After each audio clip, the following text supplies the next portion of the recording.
She's one of those people that they're down and she can be able to take it back.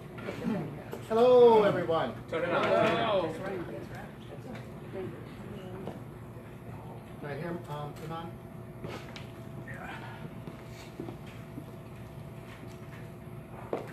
Okay. Hello, everyone. How are you all today? Great. Fabulous. What is today? Thursday. I keep thinking it's Wednesday, paper day. I want to thank you all for coming. On behalf of Uptown Vibes, Inquiring News, and HEZBA, we thank you all for taking time out of your busy schedule to attend today. We have the opportunity today to speak with a great friend, Oz, who we all know for some time, who's done great work here in the city of Hartford. And he decided that he's going to run for governor a second time. But this time it's in hopes of better success. So on behalf of our community, I'd like to introduce and welcome Oz Griebel. Thank you. Thank you. I appreciate the introduction. We got this post here, so I'll try to you see me all right, Helen? Okay, good. Everybody hear me all right without the microphone? Because it'll be a little bit. Thank you. Thanks to Inquiring News, thanks to HEZBA, thanks to Yvonn for the opportunity to be here this afternoon and here in the city. And he's been a real champion for the business community and the community at large up here in this section of the city. So thank you for hosting this, and thanks for the friendship. I'll keep this brief, and then really let you ask the questions that are most important to you. I think everybody knows I spent the last 17 years at the Metro Hartford Alliance. There was a lot of interaction on key city issues, ranging from the property tax question to values. After the Sandy Hook massacre 6 years ago, he's formed something called Team 26. And each year, this past May, was the 6th year that he's led a team of 26 cyclists, each one representing one of the victims of the shooting, on a ride from Newtown to Washington with stops in Philadelphia, Baltimore. Violence. So that's been something that's been a big part of who he is. And as I said, it epitomizes who he is as a person. You'll see the tag. He's, by the way, a lifelong Democrat. Re-registered as an unaffiliated voter. I'm a lifelong Republican, re-registered as an unaffiliated voter. And the tagline is no parties, no politics, just solutions. And our belief is that the two-party system is broken, that the challenges that we're facing here in Connecticut aren't the result of Republicans or Democrats. It's Republican. It's 30 years. I came transferred down here in 1993, which was then Bank of Boston. We had purchased Society for Savings Bank back at that time frame. That's why I came down here. And from 89 to 91, those of you who were in the area then may remember the real estate implosion that occurred, and it impacted really the entire state. We lost 120,000 jobs in that period. It took about a dozen years to get those jobs back, so around 2005 we had most of them back. Most of them came back at the same median wage that they went out at in the 89 to 91 period. But then the Great Recession of 07, 08 occurred, and we lost 120,000 jobs again. Maybe we've got 100,000 back, but they're back down at lower wages. So with no net job growth over a 30-year period, the only way you could raise the monies that we need to invest in education and transportation and funding social services is to do what we've done, particularly in the last 15 years, which is either create new taxes and fees or raise the rates. And when that happens, you get what we've seen in the last, particularly in the last decade before, out migration. Not only that jobs not coming back, but people leaving the state because the cost of living is here. The bill rates are going up in the various towns, not just here in Hartford, as municipal aid's been cut. So we've got sort of the proverbial perfect storm on a financial basis that we need to address, and we need to bring a lot of creative people together and work collaboratively to address those. I've said we didn't get into this mess in 10 minutes, we're not getting out in 10 minutes, and we really have to look at this as over an 8 to 10 year period to move the state in the right direction. Last kind of thing, the two major points I'll make, and then I really want to just open this up to your questions and comments. We're saying that every decision we make will be evaluated through the prism of whether that decision enhances Connecticut's ability to add 200,000 private sector jobs on a net basis over 10 years. You could argue that 200,000 is not ambitious enough, but compared to 0 over 30, it's a goal that we think we have a shot at getting at. It's going to require a lot of work. We need something aspirational to move the state forward, because without job growth, the only way we can continue to keep the state funded is to keep raising taxes, municipal aid, and the like. It'll be a tough budget. We're looking at somewhere around $2.5 billion. We're looking at, I think, Lembo just sent out a note that the forecast for this year, the deficit is now up to $900 million for this fiscal year that will end next June, and the projections, depending on who you believe, for the next budget is somewhere around $2.5 to $3 billion operating deficit. So we've got significant challenges. It's going to require a lot of people to work together. So that's the reason to run. The mechanics of this, just should make sure I don't lose sight of that. To get on the ballot as an independent, we need 7,500 signatures of registered voters. So Kyle Liddy, there's our campaign manager, and if you like what you hear at the end of this and are interested in signing our petition, we have them over there. Just be sure that up in the upper left-hand corner, it has the name of the city or town in which you're registered. Because if it says at the top, Windsor, and you're registered in Hartford, and we turn the petition into Windsor, you won't be noted as a registered voter there. So we have those there. And, you have the palm cards. Anybody would like my business card with my email address on it, I'm happy to give you that. So that's the mechanic is getting the 7,500 signatures. We have to have them by next Wednesday. We probably have collected north of 10,000 signatures. We want to be sure that we have a big buffer, so that when somebody that registers in the wrong town, or that name's not legible and we don't get credit for the name, we've got a lot of names on the petitions. Second thing I just want to say about being an independent, we do not have the base of the Democratic and Republican Party, so we're building everything. We're building our email database. We're going out and asking for opportunities like this to talk to groups. So if you're interested in giving us your email address, we'd be delighted to put it on our database so you would get periodic updates. If you use social media and are willing to like us on Facebook, if you're willing to encourage people in your network, your friends, your family, people in your church to go to the website, that's invaluable to us. And if you're interested in me coming and talking to a church group, a civic group, a business, my mantra is I'll go anywhere, anytime to talk to 2 people, 20 people, or 200 people. And that's not just through next Wednesday. That's right on through, obviously, the election on November 6th. So the goal here is to win on November 6th, and that means getting the vote out. The last mechanical thing I'll just say about running as an independent, we've chosen not to take public financing. When I ran in 2010 for the Republican nomination, I chose not to take debt. I don't believe it's a good use of public money, particularly at a time when we're running deficits. It's approximately $35 million sitting in this current budget for elections. So both the Republican and Democratic nominations, the ones who win on next August 14th, will each get about $6 million of public money to fund their campaign. We don't believe, as I said, with an $800 to $900 million operating deficit this year and a several $1 billion projected operating deficit, that's a good use of public money to do it. And it's an indication of how we'll run our administration starting next January. That gives you some of the mechanical things that we're doing as an independent, gives you a high-level overview of what our focus is on. And what I'd like to do now is just stop and answer any questions, comments that any of you have on what we're doing, particularly topics you want me to elaborate on. I'm happy to do anything. Yes, sir.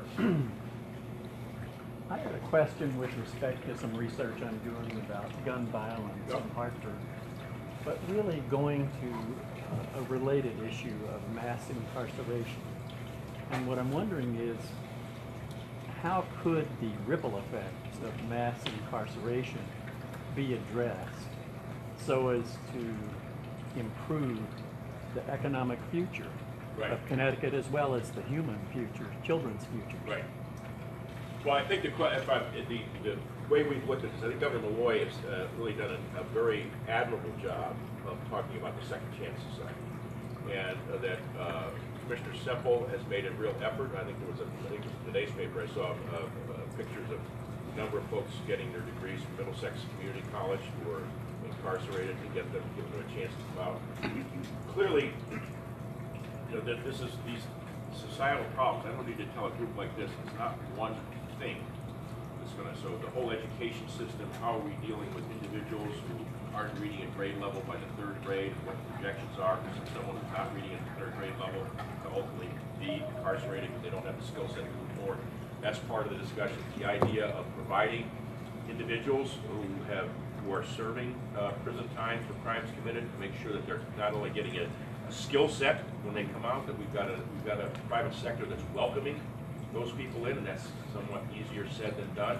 I think there's got to be, as I said, a more comprehensive look at all aspects of that. I don't know if that's getting at your question, but I don't think there's one thing that you can say that's going to address this. And if I understood your question correctly, there's a great opportunity at a time when we've got 25 to 30,000 job openings in the state of Connecticut, where we need to tap into every possible resource, and I think that's one that's definitely been overlooked for a long time.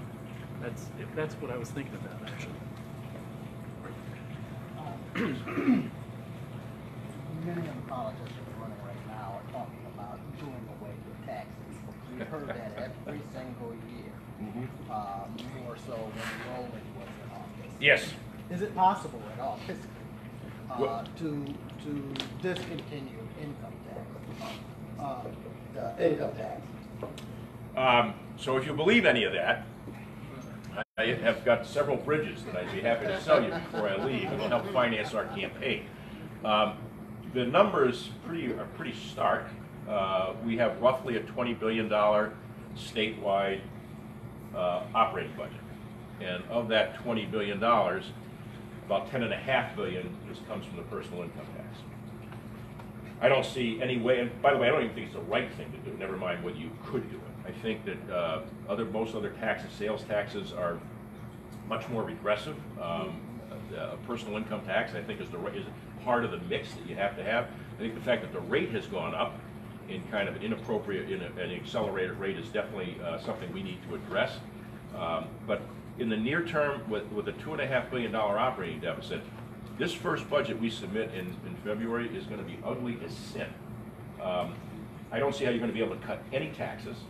The prayer would be you wouldn't have to raise any in the near term. That will send a horrific signal to businesses, particularly businesses. We're probably going to have to cut more municipal aid, and I'm happy to talk about some of my thoughts about regionalization of services, because we have to start down that road aggressively if we're serious about getting mill rates down and the like.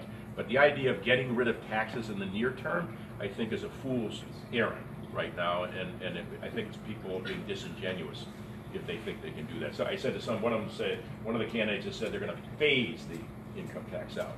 So I've said, those of you who know what the old hockey stick, the idea that it'll be the longest hockey stick you've ever seen in phasing out. We'll all be 150 years old before you phase it out on that basis. So I just don't see how it's practical. Just one quick follow-up. I'm in the urban cities around the state of Connecticut weekly. Sometimes I see maybe more progress to date than Hartford. Yep. But I also see, when it comes to people of color, that aside from myself, if a family had a business for 30, 40, 50 years, there's no opportunity for the next generation in that family to carry on, so that they can be vibrant in their community, so that they can be on top of the things that make a community great. When I go downtown Hartford, I see a totally new and different demographic. Correct. We have many people besides those on the issue of coming out of prison. There's no industry here for the type of workforce, or should I say the unskilled workforce, to do compared to those that are getting tax breaks to bring their companies here with the promise that they're going to hire all these people. And we never see any of the people in our urban centers of those jobs. So we know that education is important for the new generation to be more high-tech. But until we get to that point, and as you said, it's going to take years to turn some of these things around. What is your vision to really give some serious thought and attention to small business in our urban centers, so that people can, one, stay and grow and make communities better? A couple things I'd say, and cut me off if I'm going on too long, but and let's answer, because it's got myriad aspects to it. I would argue that if you're in Stamford, you have a very different city because of its proximity to New York than you do in Hartford. I would argue that New Haven is a very vibrant city because of what Yale has done in the last 15 years. couple of things that I would say that on the training side, I didn't mean to suggest that it was just young people in elementary school. If you saw what the governor did, he gave $35 million grant to electric boat for workforce training. And I'm a big believer in electric boat. They're going to hire 16,000 people down there. But it didn't pick up all the smaller businesses in the supply chain. So if we're serious about workforce development, I think we have to have a much stronger connection between, in one case, the prisons. I think there's an opportunity there. I think there's an opportunity for people who aren't going to go to college. Not everybody has to go to college. So using the vocational schools to bridge that gap where there's opportunities going in. I think that all has to be done with the employer community is working more tightly with higher education. Let me just go on a quick deviation on Hartford for a second, because I've always believed that part of Hartford's issue is the lack of willingness to address the tax-exempt property issue. And it's true in New Haven because of Yale, but Yale has done a lot in terms of creating investing. If you're familiar with the area where the hotel is and around the region, there's been a tremendous amount of investment that Yale has really sparked, either invested directly or sparked. We're very fortunate in this city to have Aetna, the Hartford, and Travelers as major players. And when you look at how much of the tax burden they bear, I still remain very concerned that the next job they add may not be in Hartford because they're cheaper places. The Hartford has its facility out in Windsor. We're gonna have to deal with the I-84 replacement, we think, at some point, what the impact of that is. I think we've not taken full advantage of the fiscal crisis that we faced here. The mill rate of 75 is never going to attract private sector investment in the city. It's going to create the jobs we're looking at, unless it's subsidized. And with the state facing the problems it's facing, that's not going to happen. So Yvonn served on a property tax commission. I certainly have flirted around that issue. There are a couple of things I think we could do and should do, and not have the state bail the city out. I don't think that's the right thing to do. I think there are things that we could have done, for example, taking all the state-owned office buildings and converting those into sale-leaseback arrangements. Governor Malloy took about 1 million square feet off the commercial rolls when he bought the state bought the building up on Constitution Plaza where United Healthcare had been, and then he bought a building from the Hartford on Farmington Avenue. And I asked him, well, why did he have to buy those buildings? He wasn't happy that there were more feet on the street. I said, sure, but why do you need to own the building? Those buildings stay on the commercial rolls, and we take other buildings off that are owned by the state, but I think you begin to change something. I think we have to have serious discussions with the hospitals and the higher education institutions, which are another component of that 55% of tax exempt. Because unless we drive the mill rate down in the city, the ability to attract meaningful additional employment, I think, is going to be a barrier. And that's one of the things that would be on my agenda, to come forward and say, let's bring the mayor together with the three major corporate, with the major commercial property owners, with the hospitals and the higher eds, and we have to have an honest discussion also about the residential, the assessment ratio being at 35 to 36%, and ultimately phasing that. And there needs to be a comprehensive approach to this if we're serious about bringing private sector money in for jobs. I mean, that's a long-winded answer to your question, but one of the things I'm just trying to communicate is it's not just slicing off one segment of this. You've got to look at this thing in as broad a view as possible. Thank you. Oz, I think you and I have had discussion after discussion after discussion, not always good, but always fruitful. One of the things that I wanted to talk about was exactly why do you call it a bailout when the state of Connecticut owes us $50 million a year in pilot payment in lieu of taxes that they have not paid in almost 20 years. And will never pay. Right, and they will never pay. Now they've created a law that makes it a moral obligation rather than a legal obligation. So in terms of it being a bailout, I just see the state of Connecticut, the city of Hartford bailed the state of Connecticut out by not requiring that they pay taxes to us or not going after them legally. And so now we have a situation where it's perceived that we're being bailed out because we mismanaged. Well, that is not the fact. That's not what really happened.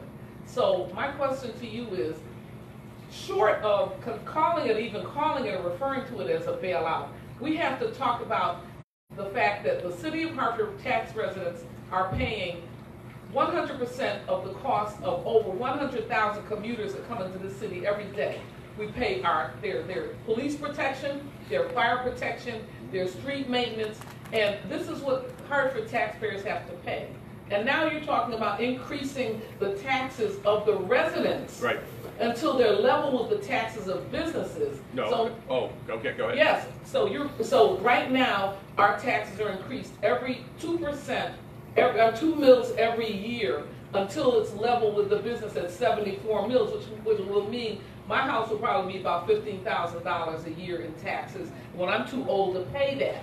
So what do you have in terms of a recommendation that will create justice for taxpayers in the city of Hartford, including the businesses, right, but that will make sure that people who are using our streets and our police officers and our facilities, make sure they pay their fair share?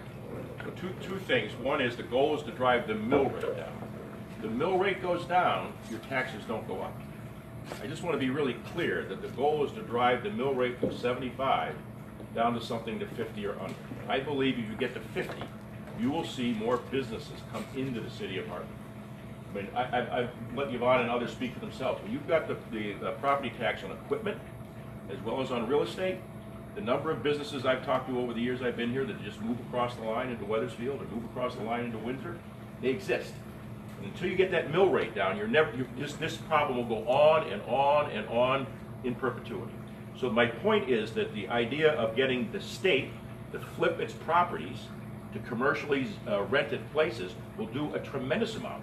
Because now all of a sudden you've built, the commercial tax base has gone from the Hartford and Travelers out to a number of the buildings where commercial developers would come in. I think most of us, if a real estate developer would take a 30-year lease in the state of Connecticut. Sounds like a pretty safe bet to me. And oh, by the way, they're going to maintain the building a lot better than the state maintains any of its office buildings. So to me, that's there. The other thing is with the hospitals and the higher eds. I know that this is another one of those third rails, but if you're not willing to have the conversation about all the tax-exempt property in the state, 55% of tax, when the property is 55% tax-exempt, the only thing that happens is the taxable property keeps going up. So to me, that's a big thing. I'm not a big fan, as you know, on taxing commuters. I think that is a suicide pact. What I do think needs to happen, and I'll go off on a little bit of a tangent here, we need to have more regional delivery of municipal services. I'll give you an example of what I mean by that. You would not create, in my opinion, 169 of everything. If you were queen for a day and said, create Connecticut the way that you want, I don't think you'd create 169 towns. I don't think you could create 169 police departments. I don't think you would create 162 school districts. So we have to have a way of getting at what's one of the most important costs of doing business, of living in the state of Connecticut. It's the property taxes that are based on the fact that we all have to stay within our four walls. So one of the things I've suggested, I'm not a fan of county government, but I am a fan of the councils of governments. And I think the councils of governments have been under-leveraged. As you all know, the COG, on a council of governments, each town has a vote on that COG. The one I'm most familiar with is the one here, the Capital Region Council of Governments. So the hypothetical I'll give you is if this year every town in the 39 towns got $100 in municipal aid, next year I would give 50 to each town. And the delta of 50 would go to the COG. And you have that be an incentive for the towns to talk about how we can regionalize certain services. Because if we keep everything the way it is now with duplication, I think we will not have the kind of reduction in costs that I think we all need.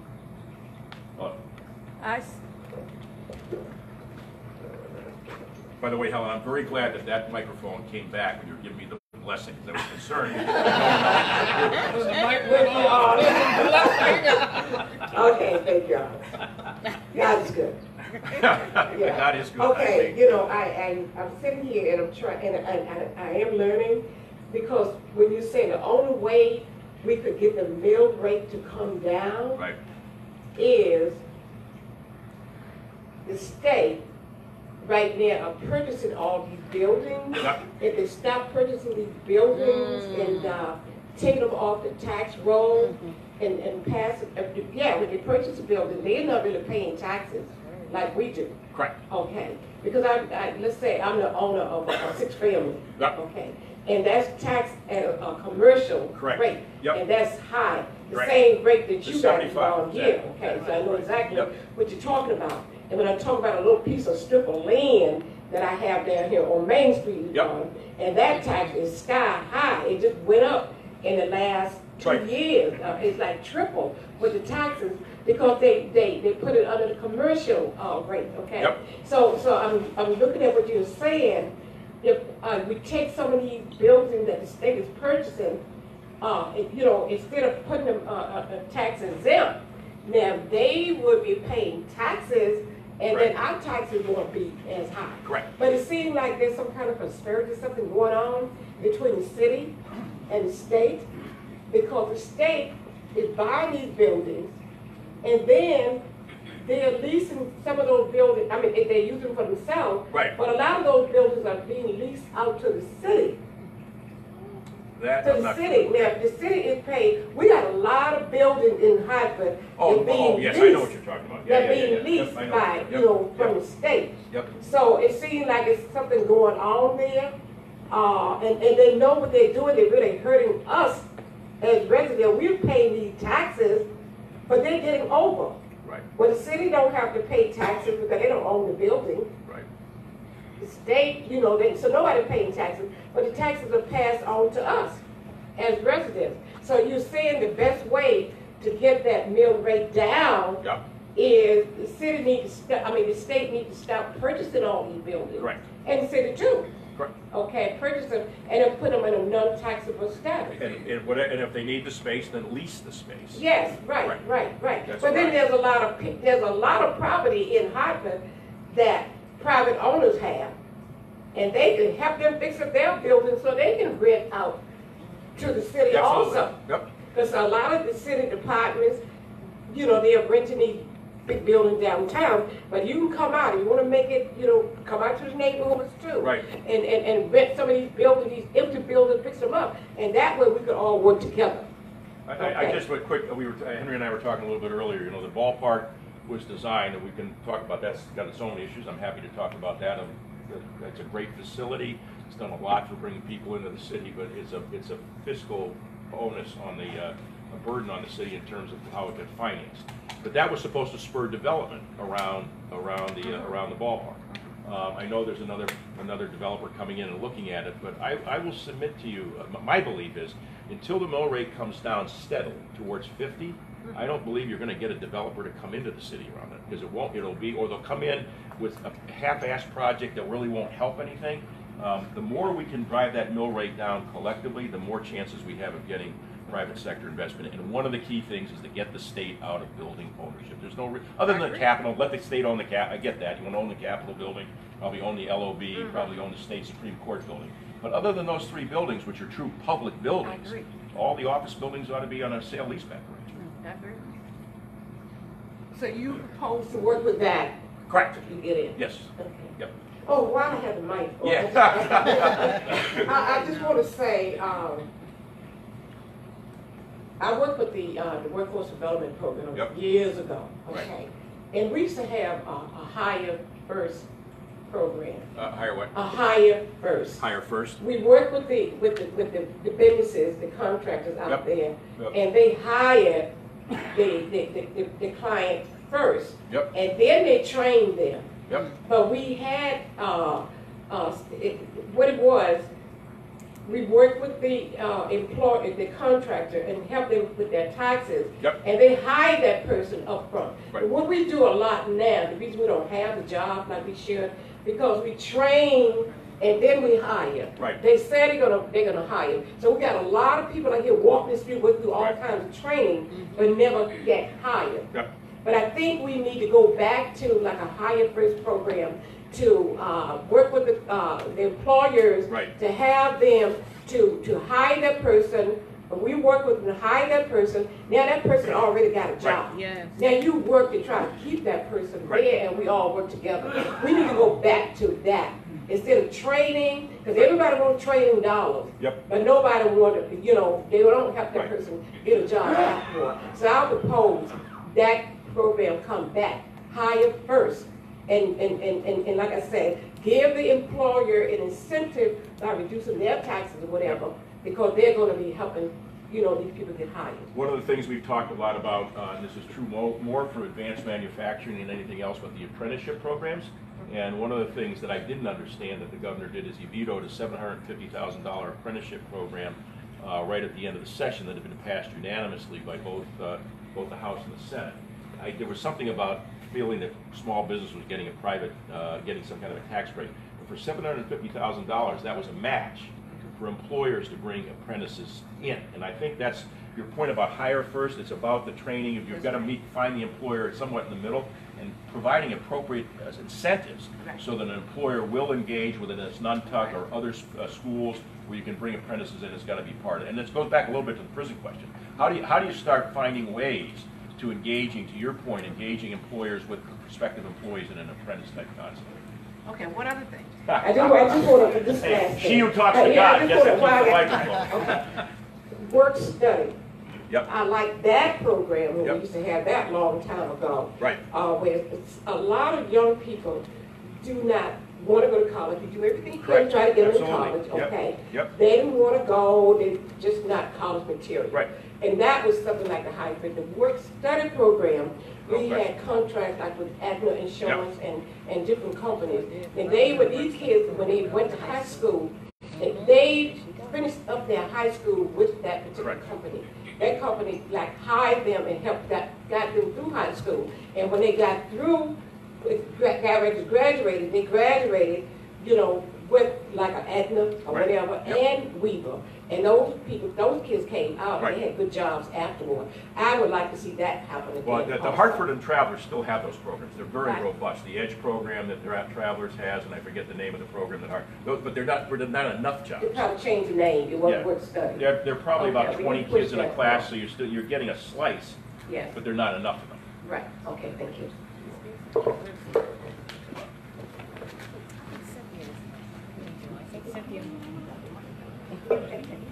Thank you.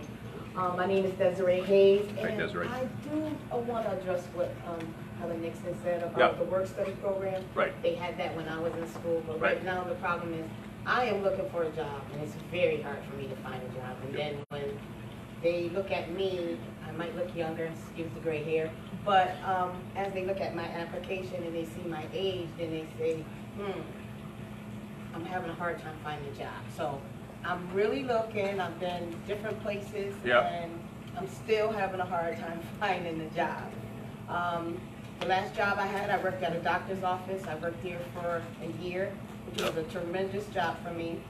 But if you can point me out, or Just out of curiosity, have you talked with Capital Workforce Development and those folks over that you have?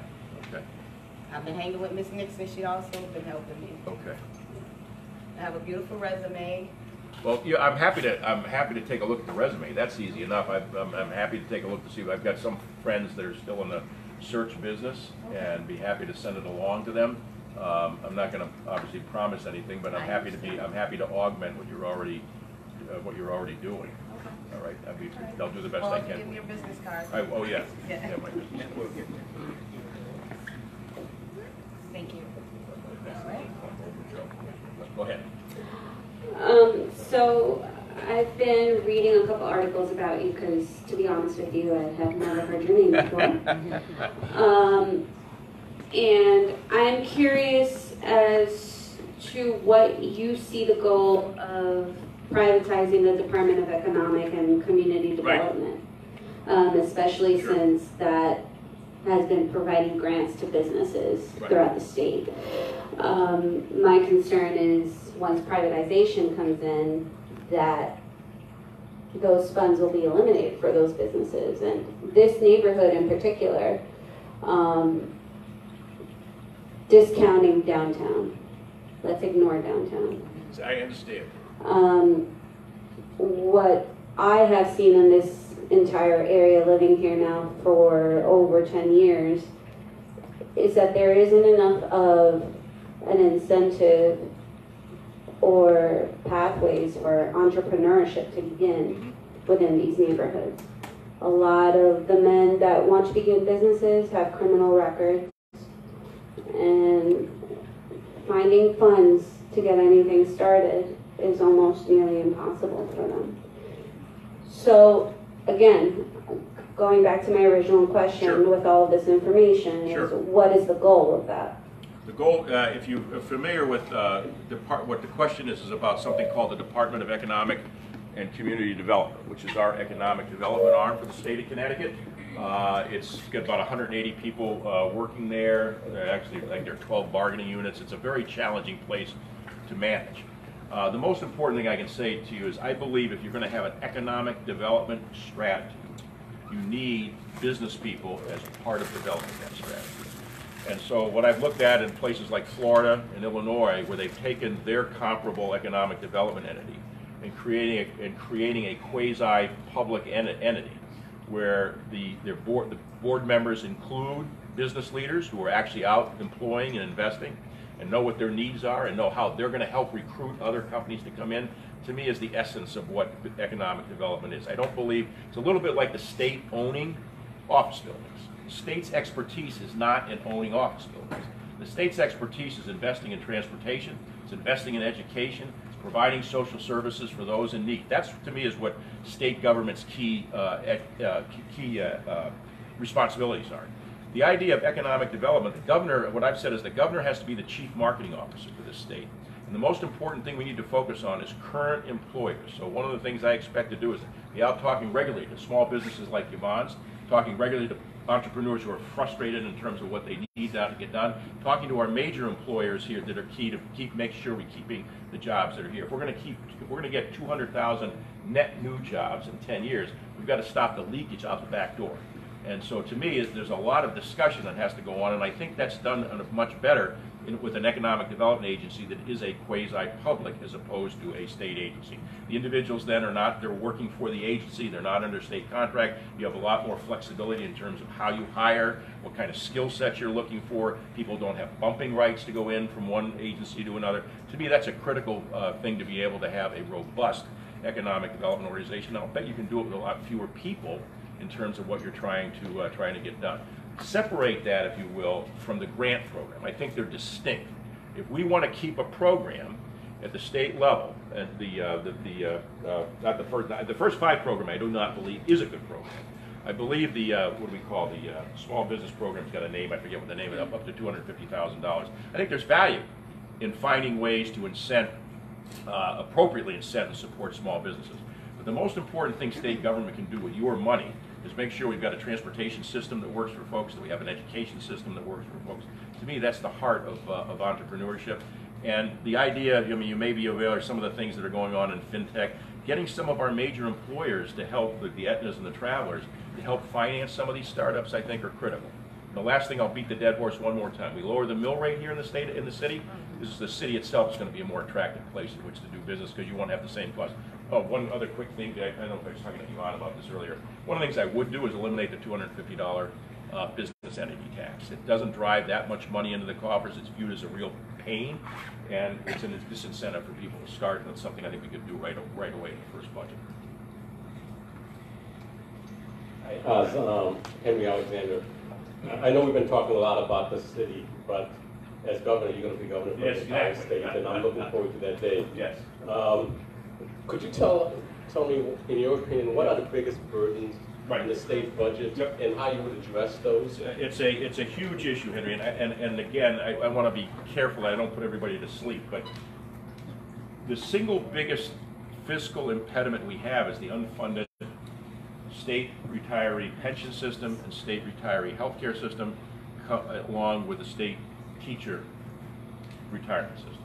It's a massive burden. When you look at our budget, approximately 42% of our budget right now is locked in to debt service, funding the pension obligation, and funding the retiree healthcare system. So for every dollar that goes in that we pay as taxes, before it hits the Department of Revenue, 42% is already pretty much allocated to servicing those, and that's up, and it will continue to go up, in part because of really the driven a lot with current retirees on the healthcare costs.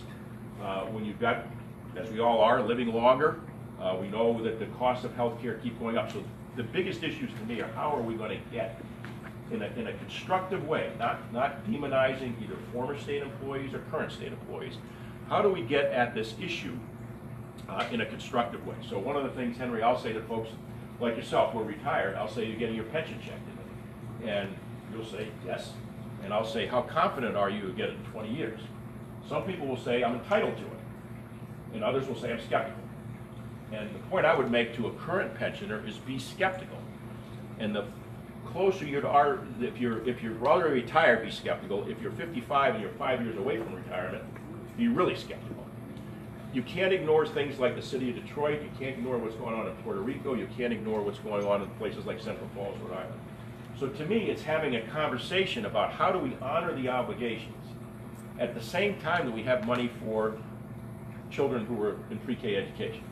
I think we've created an awful generational battle between retirees and pre-K kids under the age of 3. It's going to worsen over time. So here are a couple of ideas that I've been talking about. If you took the state lottery, so we're going to say, I think I'm sure these numbers aren't right, Henry, but both pension funds are funded at less than 40% of the actuarial calculation. We're still, for those of you who follow all this stuff, we're still estimating 8.5% returns on our pension funds. And I don't know how many of you have a savings account or a checking account. I don't think too many of you are getting anywhere close to maybe 0.08%, but nobody's getting 8% returns on that. So we've created a lot of fallacies that really exacerbate the problem. So having honest conversations on returns. But things like taking the state lottery and contributing that to one of the two funds to shore the fund up. Say, all right, now the value of the fund's gone up from 40% to 65%. We're giving you more confidence as a retiree that there will be the money there to take care of honoring your pension check 20 years from now. The other idea we've talked about is taking all the state-owned assets, a little bit like this conversation we had earlier on state-owned buildings, all the state-owned assets, all state-owned office buildings, put public parks off to one side. All the state-owned office buildings, the rest stops along I-95, the parking lots that the city owns in there, and securitizing those. In other words, putting them in a package and selling them out in the marketplace. That would include the Norwich Hospital. You pick the entire inventory of all state-owned property.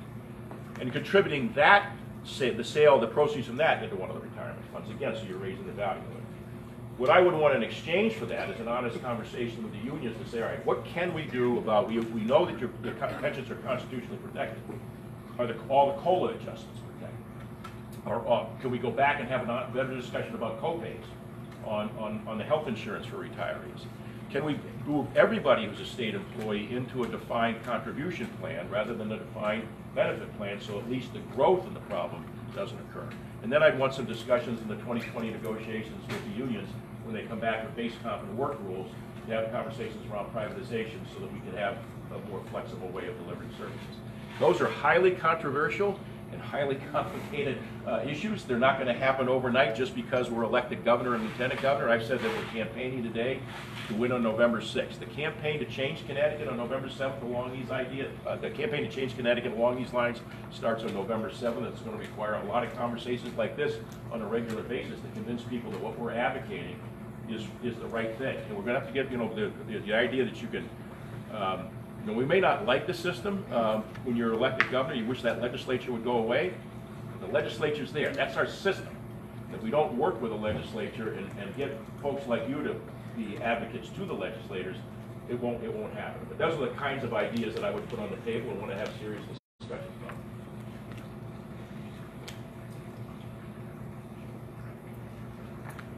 Thank you for being here today. My name is Tony Mead. I just want to ask you, there's a lot of people running for governor, and they all have their own different ideas, what they would do first, Yep. second, third. Yep. What would you do first to help change the state to make it better for all of the residents, and particularly those in the minority community?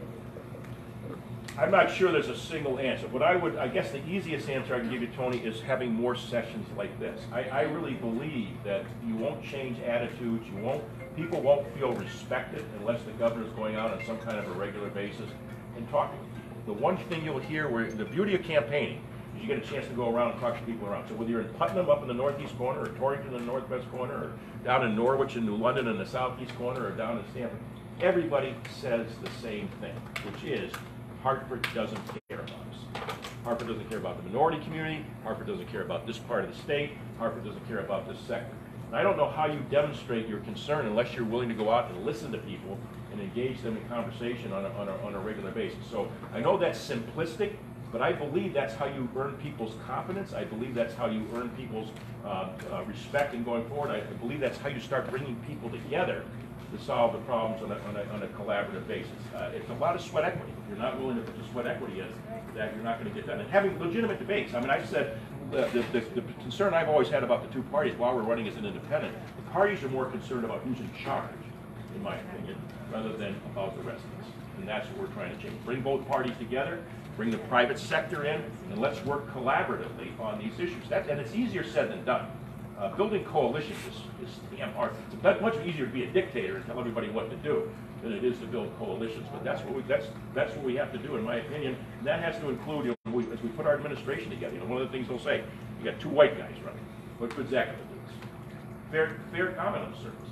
So we're going to have to make sure that we are inclusive in terms of how we pick commissioners, who we bring into other key jobs.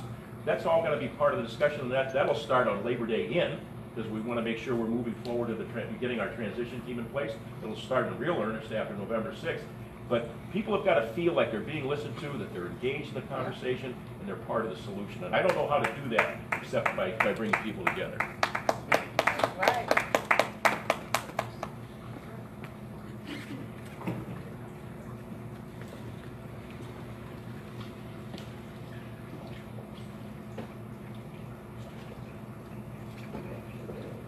Hi. How are you? I'm good, thank you. My name is H.E.Z.B.A Bolton, and I am the CEO of Bolton Financial. I started my business about 5 years ago, and it's pure entrepreneurship business. One of the challenges of the past that I took is it's commission-based business. But if you stay in it longer, you are going to make a good life out of it. I have some clients in this podium, and I'm proud to have earned them as clients. And I mean, I earned these individuals. Yes, you did. So you're going to have to be able to, first of all, bet on yourself. Absolutely. What do I mean?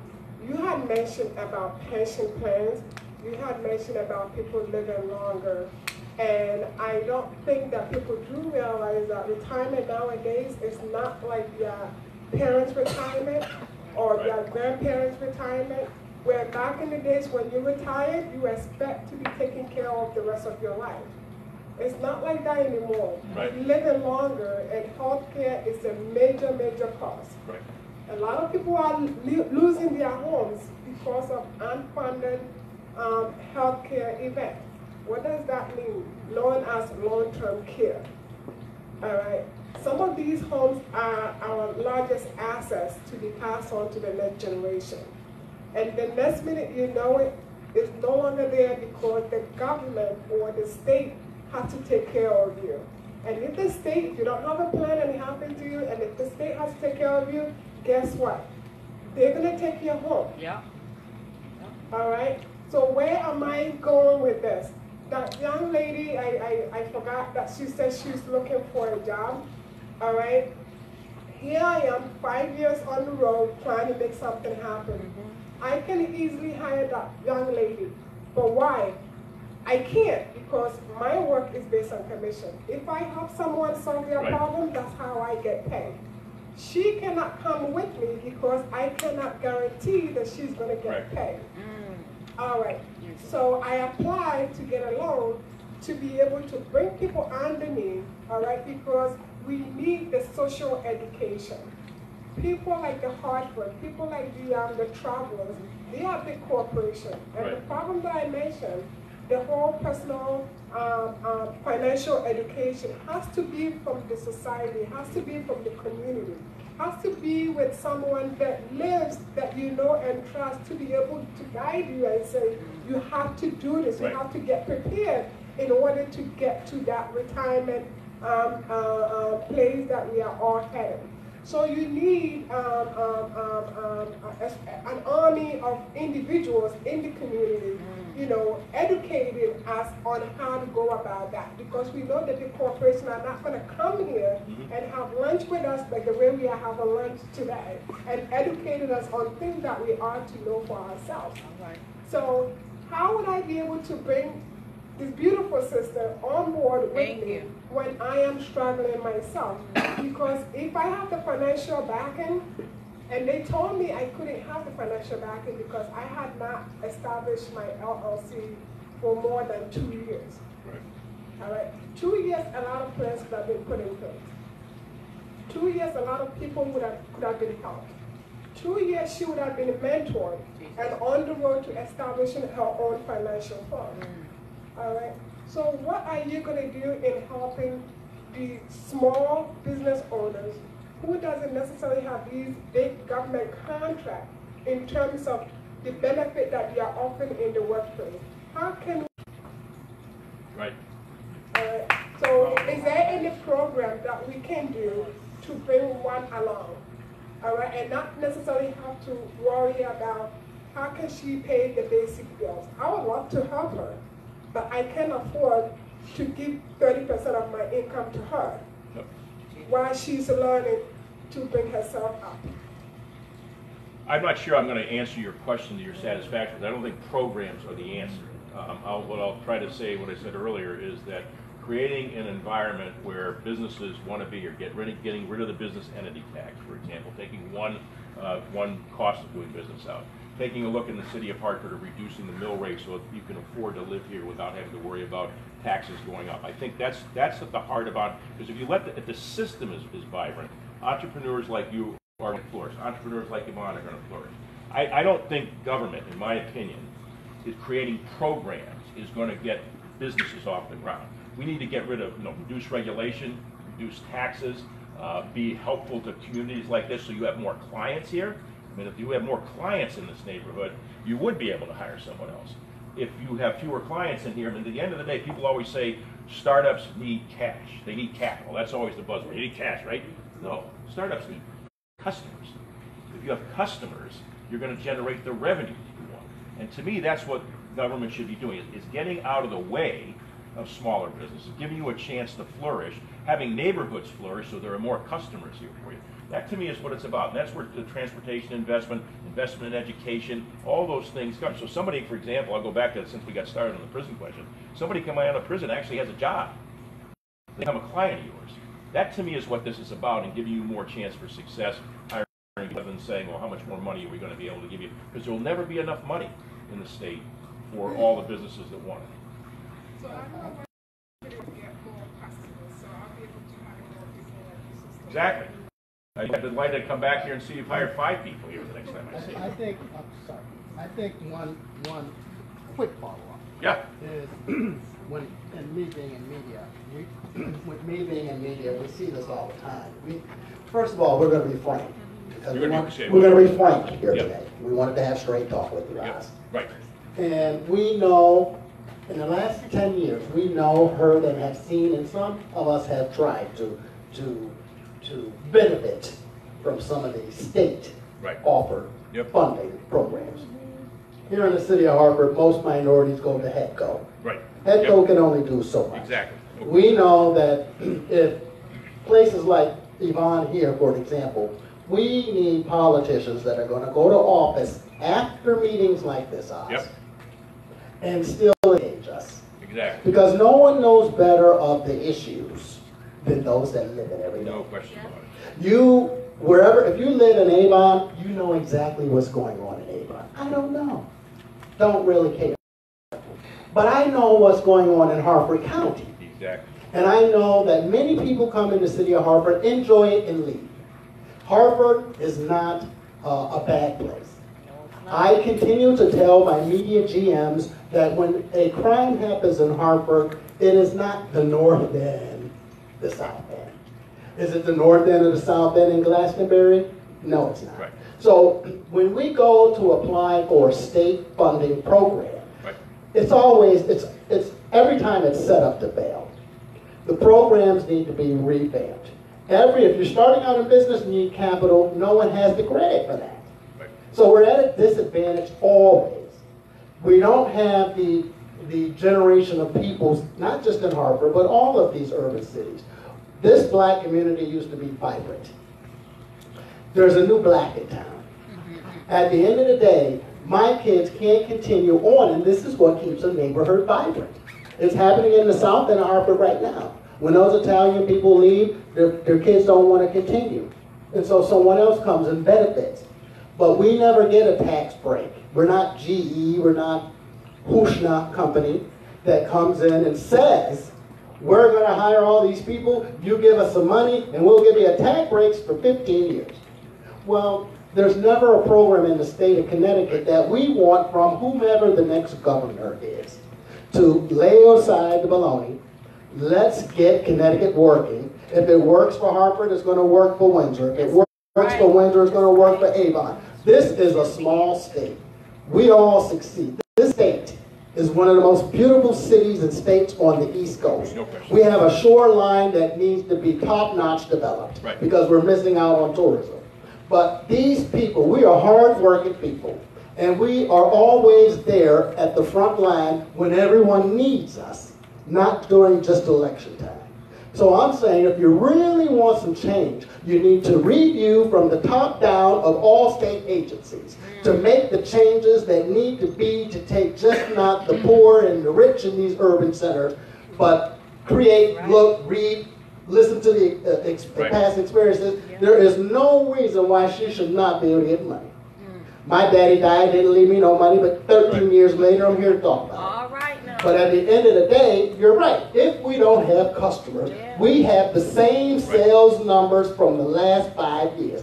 When you have 1.5 million cars coming down North Main Street, especially when they close the highway, we have work to do too, and we're working on it. We're trying to get our merchants to say, come on, this is not a third world country. We have to roll up our sleeves and do a little bit as well. So let's make our storefronts look presentable. Because when that 1.5 million people come down North Main Street, we want them to stop and patronize. And we want them to feel safe. Every time the crime rate goes up in the city of Hartford, you're a witness, what do we hear? We have a new police chief. 2 days after the policewoman gets stabbed in the neck, we got the feds coming in. How many times have we done that? We got more money for the Hartford Police Department.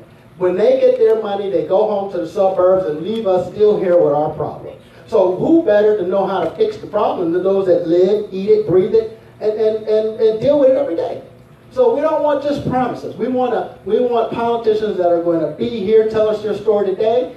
Whoever wins the election, we want to be there, work with them to make a better state, not just for a few. And we are here to help.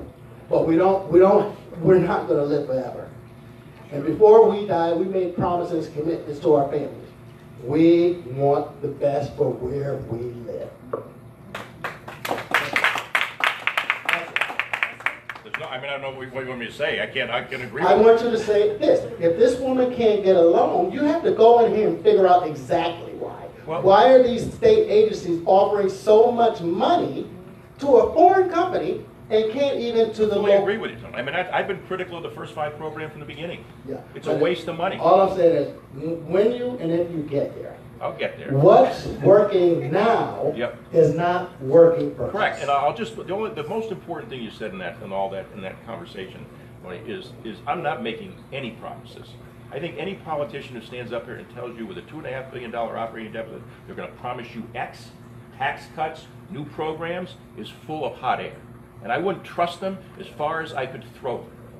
My promise to you, or my commitment to you, is I'll be here regularly. I'm not necessarily going to be able to solve all the problems that everybody has. But as I said earlier to Henry's question, the way you build trust is being with people regularly.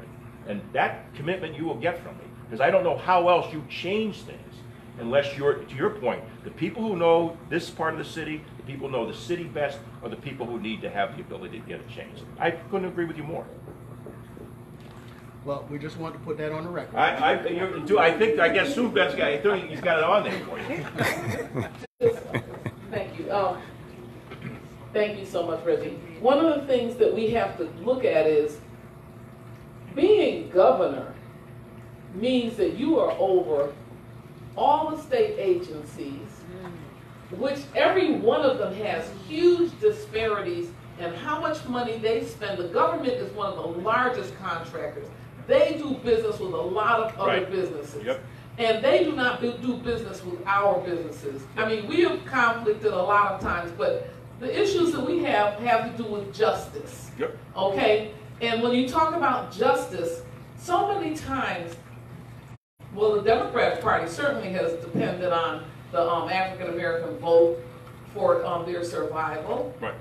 But when you get to a position where you're in a gubernatorial situation, I was a part of a statewide group that had a meeting with Governor Malloy, for example. Yep. And Malloy was, he was looking for the black vote, Then we got to meet with him. There were about 30 of us in his office, and they asked me to be the spokesperson because they know that I will speak. Okay?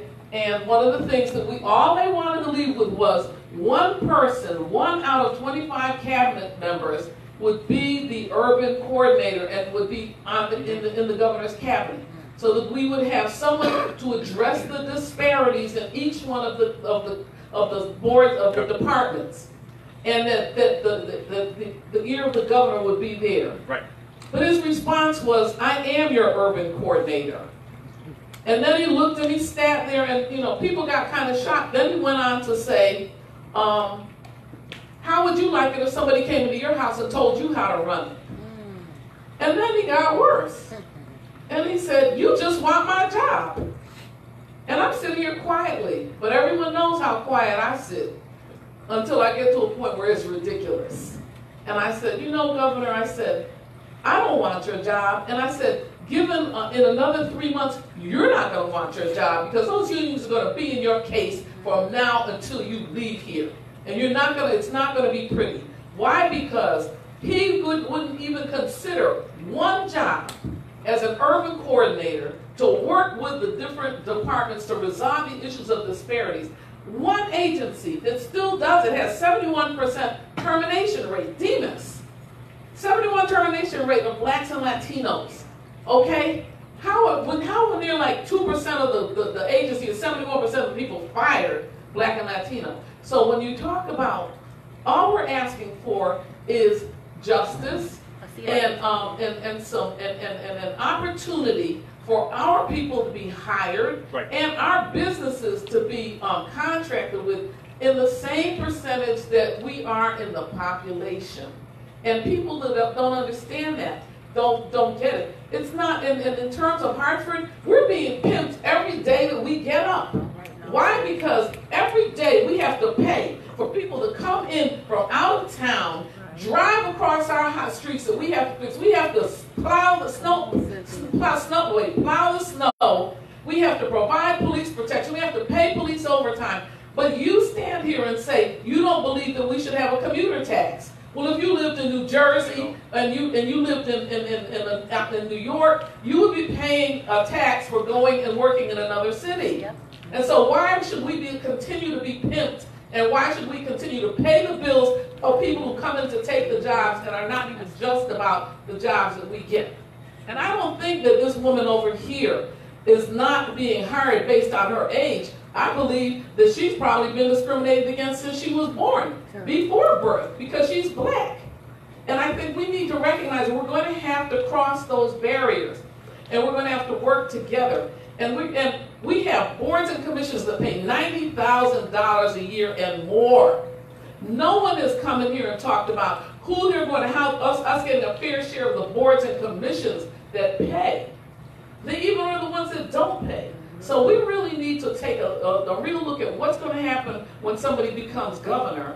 What opportunities are there, and how we're going to share the pie evenly.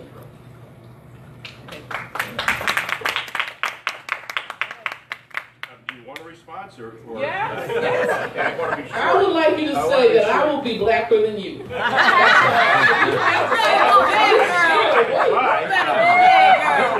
can try to do that. I'm not sure how I do it, Cynthia, but I can try. There are a number of things in there that, in your statement, that I'll try to slice them off. First of all, I'll probably try to reduce boards and commissions. I think we have too many boards and commissions. I think we complicate ourselves by putting everything in little boxes. That's point one. So I wouldn't promise anybody a job because I'm not sure we need all the jobs that we have in state government. That's one. You and I will disagree till we both go to our graves on the commuter tax stuff. So my view is let's get more regional services, regional delivery of services. That's how you're going to get costs down. I don't believe putting a tax on it will drive people up. That it scares me to death when you do that, because people in this state, you can drive 60 miles and be in Rhode Island. You can drive 60 miles and be in Westchester County.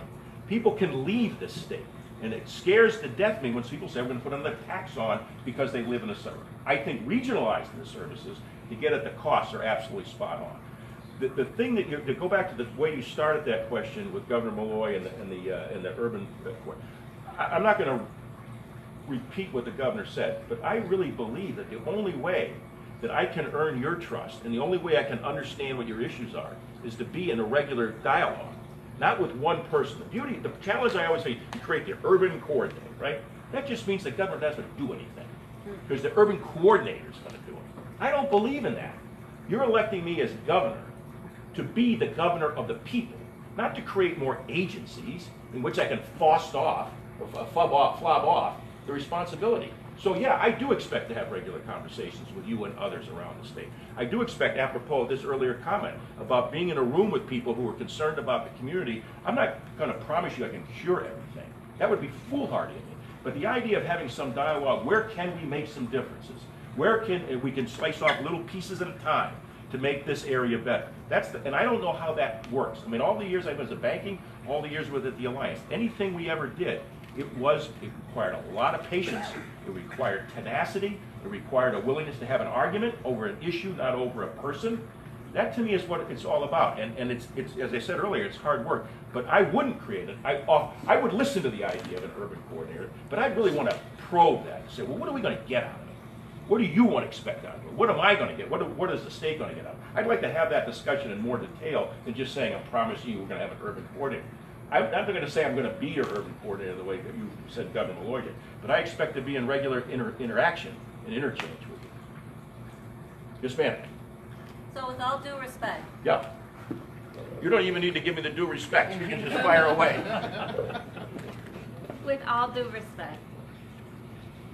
As a child of immigrants, as a Latina, as a person who's been around people who are poor all of her life, and having seen how the other side lives, I think, not just here in Connecticut, I think the entire nation would benefit from having a perspective that is honest, that is real. Sure, No matter how empathetic you may or may not be, there are things that the human experience that cannot be translated. Correct, I agree with that. And the fact that our voices have been stifled in this country since its foundation and even before then, it is part of the reason why we are so frustrated. It is part of the reason why this room isn't filled, sir. Because a lot of us have given up. Sure. And a lot of us are frustrated. Yep. So don't poo-poo the idea of having an urban coordinator or whatever title you decide to give that individual. Right. Until there is real representation, not just on a federal, but on a state level, in positions of power, we have more than a right to ask for that. Because we don't have a seat at the table. My narrow point to you is simply one person is one person. Absolutely. So you could pick a Latino and a black community, you would be annoyed. You pick a black person and a Latino. My narrow point is that your point about perspectives is spot on. Perspectives are universal. There's not one perspective from the minority community or the majority community. People have different views, and that's my only point is, if I go into a room like this and we went around the table and asked the priorities, I'll bet you we would not get unanimity on the priorities. Your priority would be different than Cynthia's, would be different than Yvonne's. That's the reason of bringing people together to get at. Ultimately, the governor's got to make a decision. I get that. But my narrow point to you is simply relying on one person is no different than the problem you're raising. I'm not saying I would dismiss it. Don't misunderstand me. But I don't think it's a panacea that says, oh, we get an urban coordinator and all the problems. It's not a panacea, but it's a way of bridging. Sure, and I'm open to the idea. Bridging those who have with those who have not. I'm open because the ones who have are the ones that are in power. And unless we bring those two bridges together, we're not going to progress as a city, much less as a state. Because the state of Connecticut has one of the biggest disparities between income. Right. And that's the reality of most of our problems here in this city. And the citizens who live here. It's because we don't make that income. It's because we don't have the jobs. that we have that disparity, that we don't have a seat at the table? I think, yeah, this will be a longer conversation, I can assure you, but I think there are a lot of reasons for that issue, and I'll go back without beating my mill rate dead horse again. This city, as people have left the city over the years, we have burdened a burden on the remaining people here in a way that needs to be addressed. And to go back to your urban coordinator, I'm open to the idea. I just don't want to think that it's the only way to, it doesn't replace this kind of dialogue. You get an urban coordinator comes in and comes back and reports back to me as the governor, all I'm getting is a filtered view. That's all I'm saying. An advocate in the office, sure, I get that. But the idea of having regular dialogue to me is critical.